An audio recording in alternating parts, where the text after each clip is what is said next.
காஃபின்னு ஒன்று இருந்துச்சு சார். அதுக்கு தமிழில் முதல்ல ஒரு பேர் வச்சாங்க. கொலம்பிலாம் ஃபஸ்ட்டு வைக்கல, கொட்டை வடிநீர்னு ஒன்று வச்சாங்க. யாராவது மனசாட்சியோட போய் கொட்டை வடிநீர் தாங்கன்னு கேட்க முடியுமா? கேட்க முடியாது. ஏன்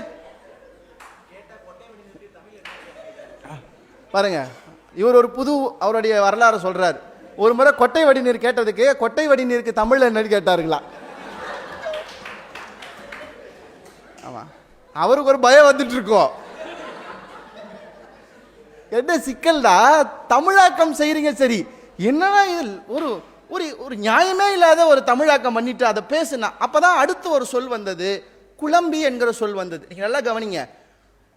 ஒரு சொல்லுக்கு தமிழாக்கம் செய்கிற போது இரண்டு விதமாக செய்யலாம். ஒன்று, அதனுடைய செயல் அடிப்படையிலே அதுக்கு ஒரு பேர் வைக்கலாம். இல்லை என்றால் அதனுடைய தோற்றம் அடிப்படையிலே ஒரு பேர் வைக்கலாம். குழம்பி என்றால் குதிரையினுடைய காலிலே அடிக்கப்படக்கூடிய அந்த வளைவான ஒரு பகுதி. அது ஓடிச்சுன்னா குளம்படி சத்தம் கேட்கிறதுன்னு சொல்லுவாங்க. அது பதிஞ்ச அந்த மண்மேலே பதிஞ்சதுக்கு குளம்பு தடம்னு சொல்லுவாங்க. நீங்க காஃபி கொட்டையப்ப எடுத்து அப்படி கவுத்து பார்த்துருக்கீங்களா? குதிரையினுடைய குளம்பு போல அது இப்படி வளைஞ்சிருக்கும். அதனால அதுக்கு குழம்பி என்று பெயர் வைத்தார்கள். அந்த பெயர் நின்றுச்சு. தமிழ் அன்னைக்கு ஒரு பெரிய மகத்துவம் இருக்கிறது. என்னன்னா, அவளை எது வாழ வைக்குமோ அதை அவள் ஏற்றுக்கொள்வாள், எது அவளை வாழ வைக்காதோ அதை அவளே துப்பி எறிந்து விடுவாள். அதுதான் தமிழுக்கு இருக்கிற மகத்துவம்.